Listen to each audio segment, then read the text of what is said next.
नमस्कार. योगेश्वरी दर्शन बातमीपत्रात आपणा सर्वांचं स्वागत. आपण पाहत आहात अंबाजोगाई शहर आणि परिसरातील सुपरफास्ट बातमीपत्र.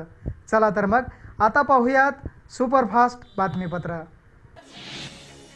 दासोपंत संशोधन मंडळ अंबाजोगाई यांच्या वतीने दिगंबर अनुचर उपाख्य सर्वज्ञ दासोपंत विरचित ग्रंथराज मराठी ओबी गद्य अनुवादार्थ या ग्रंथाचे प्रकाशन पूज्य रमाकांतजी व्यास भागवताचार्य यांच्या शुभ हस्ते व मान्यवरांच्या उपस्थितीत शुक्रवार दिनांक 23 जानेवारी 2026 रोजी दासोपंत संशोधन मंडळ देवघर परिसर देशपांडे गल्ली अंबाजोगाई या ठिकाणी करण्यात आले. या कार्यक्रमाच्या अध्यक्षस्थानी 108 शंभुलिंग शिवाचार्य महाराज मठ संस्थान अंबाजोगाई हे होते.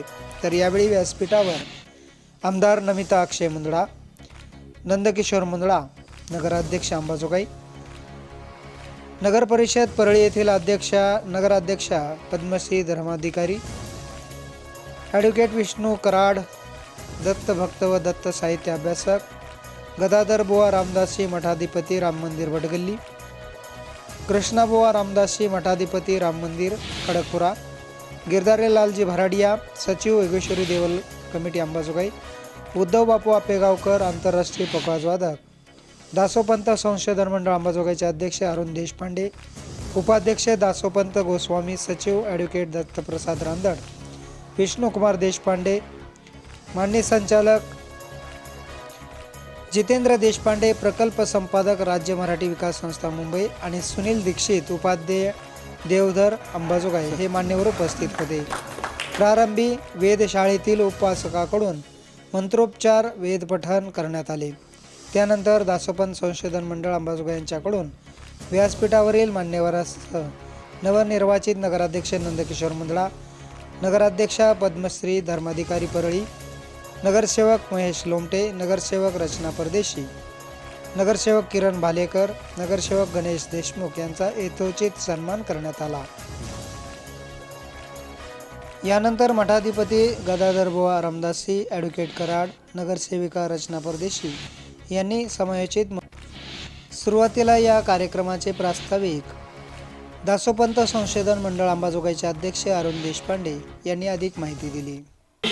बाय युनेस्को अशा प्रकारची ही प्रमाणित असलेली मराठवाड्यातली एकमेव संस्था आहे. या मंडळाची स्थापना 1986 या वर्षी नोंदणीकृत अशी ही संस्था म्हणून गणली गेलेली. या मंडळाच्या स्थापनेत परमपूज्य स्वर्गीय किसन महाराज साखरे साधकाश्रम आळंदी यांचे मार्गदर्शनाखाली परमपूज्य स्वर्गीय सर्वज्ञ यशवंत गोस्वामी म्हणजे ज्यांना आपण आप्पादादा म्हणून ओळखतो, स्वर्गीय श्री रामभाऊ मुकदमजी, स्वर्गीय श्री मनोहरराव गोस्वामी, स्वर्गीय श्री त्र्यंबकराव गोस्वामी, स्वर्गीय श्री दिगंबर देशपांडे हरबाजी, श्री अरुण नायगावकर, स्वर्गीय श्री बाळासाहेब सेलूकर, स्वर्गीय श्री बी आर पाटील, स्वर्गीय श्री आरगडे सर, श्री शंभू सर यांच्या अथक प्रयत्नातून मंडळाची उभारणी झाली आणि कार्यास प्रारंभ झाला. यावेळी आशीर्वचनपर मनोगत व्यक्त करताना पूज्य रमाकांतजी व्यास यांनी मनुष्याला संसारात सुखी होण्यासाठी भक्तीची आवश्यकता आहे, सुखी कशा प्रकारे होता येईल याबाबत बोलताना त्यांनी अधिक माहिती दिली. की सुखी होण्याकरता भक्तीची आवश्यकता आहे. सगळ्याच ग्रंथांचं सार, सगळ्याच संप्रदायांचं सार, सगळ्याच विद्वानांचं मत, सगळ्याच महात्म्यांचं मत हेच आहे की आपल्याला सुखी कशा प्रकारे होता येईल. ज्याप्रमाणे आपण बाहेर सुखाचा शोध घेण्याचा प्रयत्न करतो त्याच्याप्रमाणे मनुष्य सुखी न होता हा मनुष्य जास्तीत जास्त अशांत होतो. मनोरथानाम अगतिर् न विद्यते. शरीराची आवश्यकता फार कमी असते, मनामध्ये भयंकर तृष्णा असते. पण भक्तीच्या माध्यमानं जीवात्म्याला कल्याण करता येईल, भक्तीच्या माध्यमानं जीवात्म्याला शांतीची प्राप्ती करता येईल. यानंतर मठाधिपती गदाधर बुवा रामदासी, ॲडव्होकेट कराड, नगरसेविका रचना परदेशी यांनी समयोचित मनोगत व्यक्त केले. तर दासोपंत आणि समर्थ रामदास हे जे संत होऊन गेले, तर दासोपंताची जी पासोडी किंवा जी हस्तलिखित आहे त्याचा प्रभाव समर्थावर पडलेला आहे. ग्रंथराज दासबोध हे त्याचं सारच आहे. दासोपंतांनी जे हस्तलिखित हे केलेले त्याच्या प्रेरणेने समर्थांनी दासबोधात लिहिलेलं आहे. आणि विशेष म्हणजे आमचे जे मूळ पुरुष आहेत गदाधर स्वामी आणि दासोपंत, आम्ही भालकीकर देशपांडे आणि दासोपंत नारायणपूरचे देशमुख असा आमचा संबंध आहे कर्नाटक. यावेळी बोलताना लेखक विष्णुकुमार देशपांडे यांनी सांगितले की ग्रंथराज मराठी ओवी गद्य अनुवादार्थ हा ग्रंथ गुरु शिष्याचा संवाद आहे.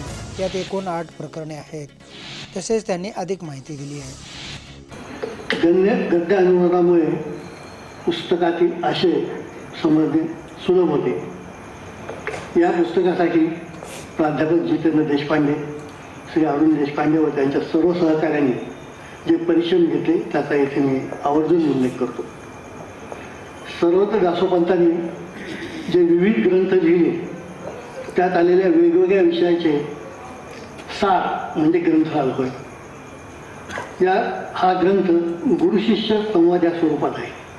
एकूण 8 प्रकरणात हा ग्रंथ लिहिलेला आहे. ग्रंथाचा मुख्य विषय अद्वैत शास्त्र असला तरी ओघामध्ये अनेक विषयाचे विवरण या ग्रंथात आहे. अध्यक्षीय समारोप करताना 108 श्री शंभुलिंग शिवाचार्य महाराज यांनी दासोपंतांचे साहित्य हे आजही दिशादर्शक आहे असे सांगत कौतुकास्पद आहे असे शिवाचार्य महाराज म्हणाले. आम्हाला असं काय म्हटलं तर आम्हाला असे आनंद वाटलं. आता योग आम्हाला ते देवघर बघायचा योग आता, आणि आम्ही ज्या वेळेला दासोपंताकडे आणि मुकुंदराज आणि आपले घाट नागनाथ एक मंदिर आहे, ते आमच्या मंदिर म्हणजे आपला मठाच्या अंतर्गत आहे.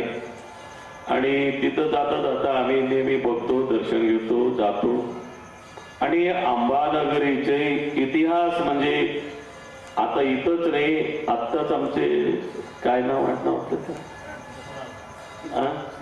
देशपांडे सर खूप सुंदर त्यांनी आता संस्कृत भाषावर त्यांचे प्रभाव आहे आणि अभ्यास केलेला आहे.